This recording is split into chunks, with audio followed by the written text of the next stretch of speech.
In Marathon, there are robot cats. A lot of people know about Bingus, the pink cat. In fact, its name is Kali or Kal1, but the Marathon community for some reason decided to call it Bingus. And even Bungie themselves hopped on that train. Bingus can be found on Perimeter, Dire Marsh, and Outpost, and I don't think it appears on Cryo Archive, but I'm not 100% on that. Now, Bingus isn't the only robot cat. It may be the only surviving one, I don't know. We don't have a lot of lore available about Bingus as of right now, but in the game's codex, we do have lore about some of the other cats, as well as the sad story of what happened to them. You will believe it.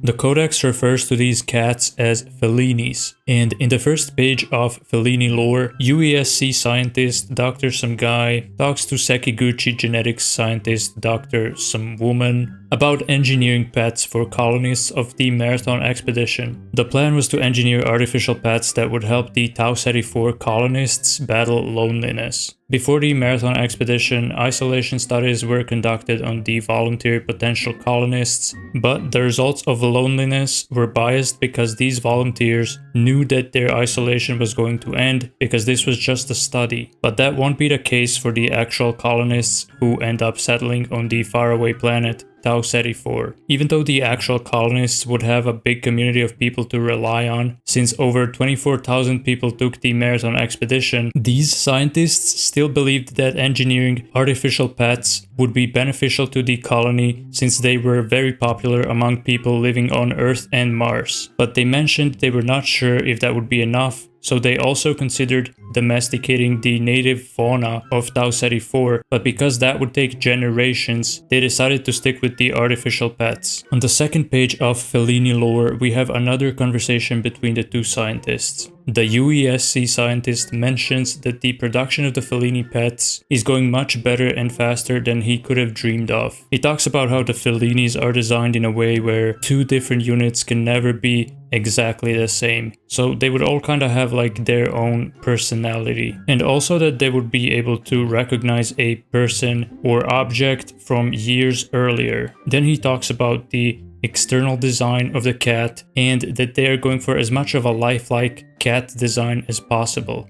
because they want to stick with what works, since some previous version that deviated from the lifelike design had strongly negative reception. After that, he says that fur is an issue because the atmospheric moisture on Tau Ceti 4 will encourage fungal growth in dense coats. They attempted to infuse antimicrobial copper into synthetic hair of the cats, but that gave the hair a very unpleasant to the touch kind of texture. Hairless Fellinis were also tested, but the majority of people said they were gross, vile, and indecent. Then the decision was made to go for a short hair version because they can't expect people to bond with a creature that looks like a naked gremlin. So after all that, the Fellinis were designed and produced, and the Marathon expedition took place. 300 years later, the Marathon arrives at Tau Ceti 4, and this is where the sad story of the cats begins. The Fellinis,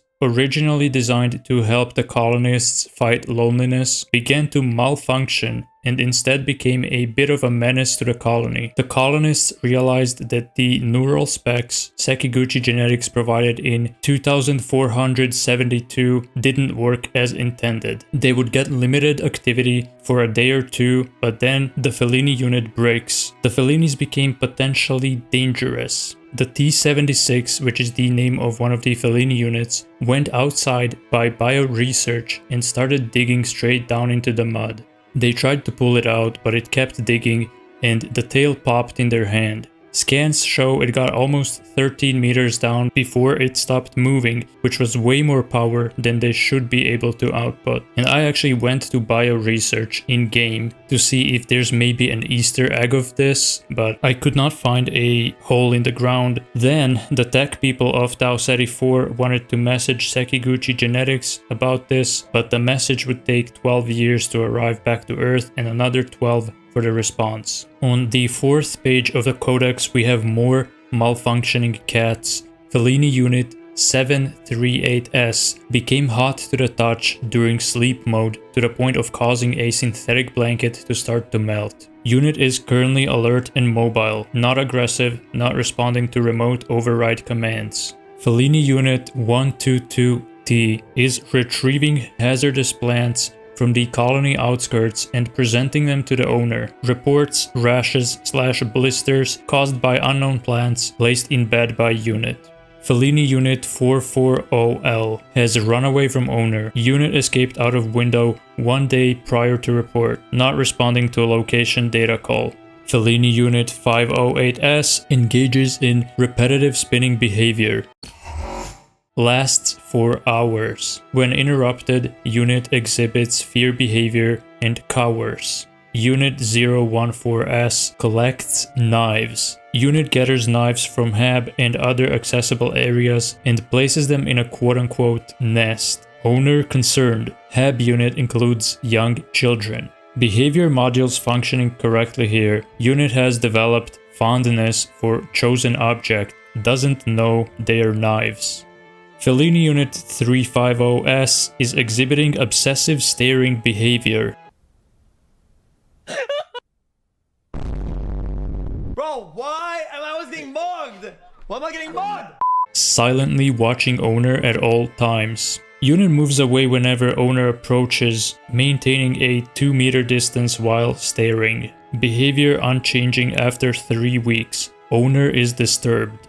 Unit 077T is vocalizing in a human-like voice. Finds it unsettling and the unit uses abusive language. All other behavior normal. Unit 481H has doubled. Owner says 2 versions of unit appear simultaneously at times. Real unit is kept inside, but another appears outside the hab and looks in, causing real unit stress response. And the last one is Unit 192A. It knocks objects off countertops and shelves. Unit ignores behavior orders and no-go zones. Then the last page of the codex is called Recording Ghost Cat. And this one actually refers to Bingus. This is a voiced one, so I'm not going to read it. I'm just going to play it out. I've got an alert showing a residential breach on Quad 2 Habsis. If it's Quad 2, it's the Ghost Cat. I'm calling up the visual feed. There's a Fellini in Quad 2 who all the doors open for. I'm seeing a whole row of residential doors standing open. Scrub back and you'll see a Fellini walking by. Visual review shows I'm seeing the doors open in sequence. An unregistered Fellini unit moves down the corridor at the same time. Probably inconsequential. It's not inconsequential, it's the Ghost Cat. Reviewing door signals. No overrides logged. Nothing is logged. The doors don't know they're open. They'll close in a second after the cat leaves. Readying security overrides. Wait, the doors are closing in sequence. Breach addressed? Breach addressed. And everything's back to normal until she walks by again. Sorry, what's the deal with the cat? Been here forever. She's a rogue Fellini unit that hangs out around Quad 2 and some of the industrial stations. Can't be tracked because she doesn't leave a signal. Can't be caught because she's got adaptive camo and goes invisible if anyone gets close. Ghost Cat. And she opens doors. Not exactly. The doors don't receive any kind of signal we can detect. They just open when she's around and close when she leaves. And this isn't a huge problem? Well, not unless she goes over to quarantine. Notice how they said she's got adaptive camo and goes invisible if anyone gets close. Bro, there was an invisible cat out here. What the fuck? Cat? Yeah, there was Is a cat. Pink? Yeah. Oh! Wait, Bingus? No, Where it's is gone it? now. Oh It was my out here. God. Why? I mean, it shouldn't be invisible, but... I mean, it despawned when I ran up to it. Oh. Why? I mean, that's Bingus. Yeah, but why?